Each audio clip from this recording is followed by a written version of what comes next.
আমি 30টা রোজা রেখেছি। এখানে আমি নামাজ পড়তে এসেছি। এখানে সবাই নামাজ পড়ে, ধনী গরিব সবাই নামাজ পড়ে। আমার ভালো লাগে।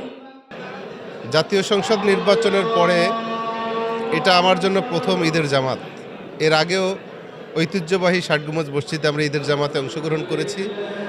এবার অংশগ্রহণ এবং পূর্বের অংশগ্রহণের মধ্যে একটি মাত্র পার্থক্য, জাতীয় সংসদের মাধ্যমে দেশ ও জাতি একটি গণতান্ত্রিক সরকার উপহার পেয়েছে।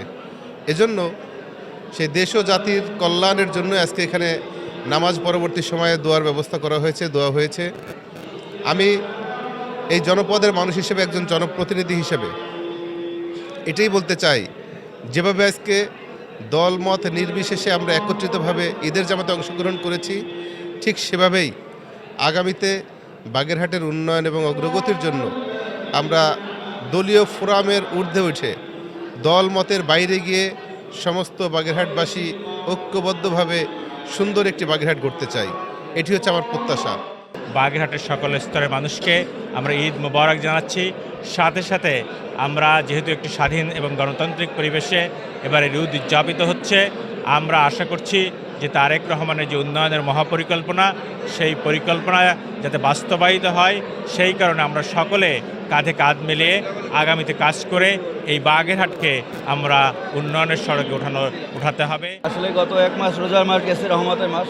আমরা পূর্বের সকল দুঃখ কষ্ট ভুলে গিয়ে সবাইকে নিয়ে একসাথে সুখে শান্তিতে যেন আমরা বাগেরহাটে বসবাস করতে পারি।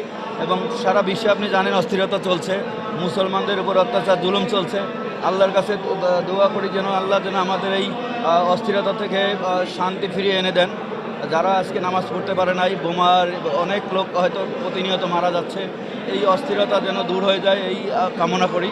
এবং আমাদের প্রধানমন্ত্রী যে সকল প্রকল্প হাতে নিয়েছেন সেগুলো যেন আল্লাহ তাআলা, আমরা দোয়া করি যেগুলো সঠিকভাবে বাস্তবায়ন করতে পারি। ধন্যবাদ। ঐতিহ্যবাহী ষাটগুম্বজ মসজিদে আমার এই জীবনে দ্বিতীয়বার ঈদের নামাজ পড়লাম। অনেক বৃষ্টির মধ্যেও আমরা অনেক লোক হয়েছে। এখানে 3টি জামাত ইতিমধ্যে অনুষ্ঠিত হয়েছে। আমি প্রথম জামাতে নামাজ পড়েছি, একদম উপচে পড়া ভিড় ছিল এখানে। সবাই একসাথে, ধনী গরিব শিশু পথশিশু সবাই একসাথে নামাজ পড়তেছে।